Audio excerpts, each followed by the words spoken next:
হাগ্ৰামা মহিলাৰী ডাঙৰীয়া এটা সময়ত বিজেপিৰ লগত আছিলে তেওঁক সংকটত কোনে পেলালে বিজেপিয়ে পেলাইছে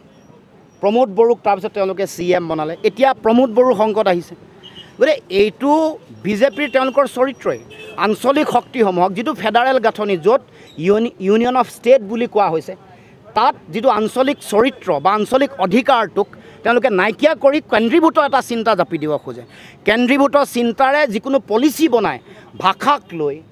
চিন্তাক লৈ সংস্কৃতিক লৈ খাদ্যক লৈ গতিকে এইটোতো ভাৰতবৰ্ষৰ দৰে এখন বিশাল ৰাজ্যত য'ত ফেডাৰেল ব্যৱস্থা এটা আছে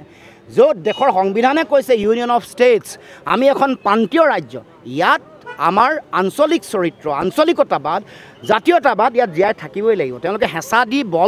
বলপূৰ্বকভাৱে ভয় ভাবুকি খুৱাই এইটো কাম কৰিব কিন্তু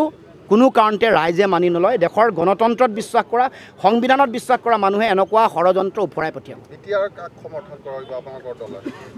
BTRৰ নিৰ্বাচন আমি চাই আছোঁ কাৰণ দুয়োটা দলৰে এতিয়া বিজেপিৰ লগতে তেওঁলোকৰ কথা বতৰা চলি আছে কিন্তু তেওঁলোকে বুজা দৰকাৰ যে জাতীয়তাবাদক তেওঁলোকে বিজেপিয়ে এনেকৈ নিশেষ কৰিবলৈ কুটকুশৰ ৰচনা কৰিছে আমাৰ ধৰণে আমি নিজে খেলি আছোঁ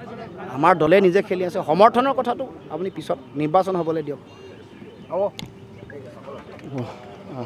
যিকোনো খবৰৰ বাবে যোগাযোগ কৰক 7099017330 লগতে 7099017110 নম্বৰত